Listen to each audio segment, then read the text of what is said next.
Mind's Eye Audio presents Confessions of a Down Low, Closet Homosexual. I bet you thought you really knew me, didn't you? You were so sure, so smug.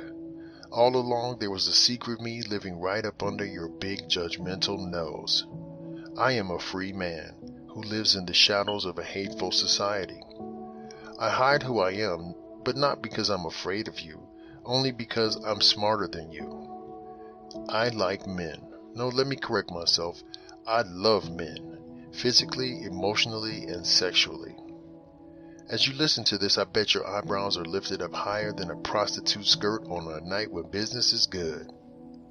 But you have a wife, you'd say, and I love her too, I'd say. So how could you be seriously saying that you love men, you'd say? The same way that a bird has to fly and a fish has to swim, I have to be who I am, I'd say, in a vain attempt to make you see something that is surely as impossible for you to see as the pot of gold at the end of the rainbow, which symbolizes the unity of my true family. This conversation could only take place in my imagination because I love you too much to hurt you. I know that this kind of truth is too much for you to handle, and it would mean the end of our friendship, the end of my family, and the end of my relationship with my children, and that is too high a price for me to pay. I love you, and it hurts me to keep this from you. We've been best friends since I first learned how to ride a bicycle. You've been there through every stage of my life, and I've never kept anything from you. And now it is ironically sad that I am forced to conceal from you the biggest and most beautiful discovery of my life. Beautiful, you'd say? Absolutely wonderful, I would reply. This is not a disgusting revelation as you may believe. I feel like the ugly duckling who finally found the swans. I finally understand why I never fit in or felt normal. Now I know that there isn't something wrong with me. I've shaken free from my cocoon and have spread my awesome butterfly wings, and I am something amazing to behold, I'd explain. All this because you can lay down and swap spit with another man, you'd say obnoxiously. Yes, that's what it is, if that's what you see, I'd answer sadly.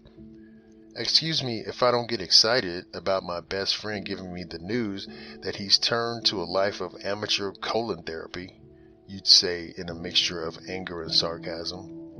This is exactly why I never told you before. This is precisely why I have lived a lie for all these years, pretending to be what I know you wanted me to be, the person that the world demanded that I be. Don't you understand that I just can't do this anymore? Can you even imagine how much love it takes to deny myself and my needs and my happiness in order to please another human being? Can you do that? Would you make that kind of sacrifice for me? Do you love me that much? Then you would just stand there and watch me cry. Yes, I love men, and I'm proud to say that. The fact that you'll never hear me admit it is not a sign of shame or fear. The fact that I continue to come home to my wife and kids is not a sign of deception or dishonesty. The fact that I continue to live this heterosexual lifestyle is not an indication of my desire to make a fool out of anybody. I wish I could simply make the world see that this is all about choices. On the one hand, I have no choice about the way that I feel about men. It's as natural to me as breathing. On the other hand, I do have a choice to not hurt the ones that I love, to make the ultimate sacrifice or expression of love by hiding who I am and what I like from the world. So I guess I'll have to continue to walk this path with the silent, joyful expression of a man who's discovered the hidden secret of life but can't tell a soul about it.